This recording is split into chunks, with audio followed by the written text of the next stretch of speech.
Monsieur Samuel Eto'o arrivé à la tête de la Fédération camerounaise de football, que je vais le juger en fin de mandat parce qu'il avait dit que il va ériger son modèle de gestion, c'est la Fédération allemande de football, son modèle de gestion. Mais première erreur qu'il a eu à commettre, parce que nous sommes déjà en fin de mandat, et ça il commence à juger ses erreurs.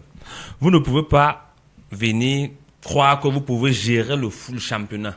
C'est la Ligue professionnelle de football qui gère le championnat. Et c'est la Ligue qui signe ses partenariats avec ses sponsors. C'est la question que j'ai posée. Ce n'est pas la fédération qui signe des partenariats avec les sponsors pour gérer le football. Parce que la Ligue professionnelle, elle a en charge les clubs professionnels qui jouent son championnat qu'elle organise. Ça fait donc quoi? Ça fait donc que, à ce moment-là, la Ligue professionnelle les clubs ont un interlocuteur de face qui est la Ligue professionnelle de football. Je vais prendre une analogie. Comme les gens croient dire que l'argent des revenus, des primes dues, ce n'est pas de l'argent. Au Cameroun, c'est l'État qui fait cet argent parce que la fédération a empêché la Ligue professionnelle de football de pouvoir travailler et de faire des partenariats qui rapportent beaucoup d'argent au championnat camerounais.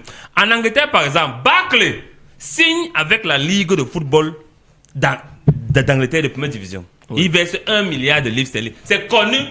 Taper Facebook, c'est connu dans tous les chiffres. Et on sait que la première phase, 500 millions de livres est versé en début de championnat aux 20 clubs engagés dans le championnat et c'est versé dans leur compte. C'est connu.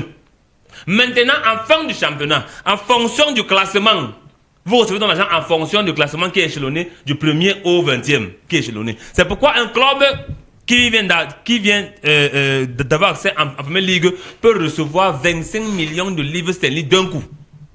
Et savoir qu'à partir de ça, il peut commencer à faire son budget prévisionnel.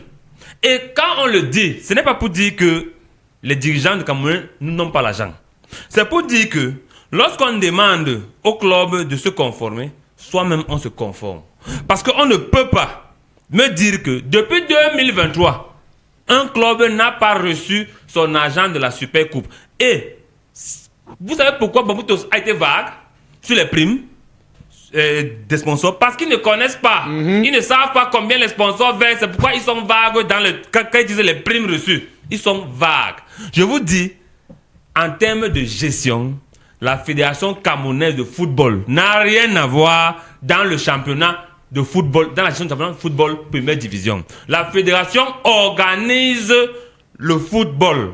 Elle ne gère pas le championnat. C'est-à-dire que tu mets en place des structures, tu donnes les canaux, tu donnes les orientations. Parce que c'est où on note. Parce qu'un championnat est grand quand une ligue travaille. Parce que c'est la ligue qui fonctionne pour faire, qui est proche des clubs et qui fait à ce que les clubs deviennent professionnels.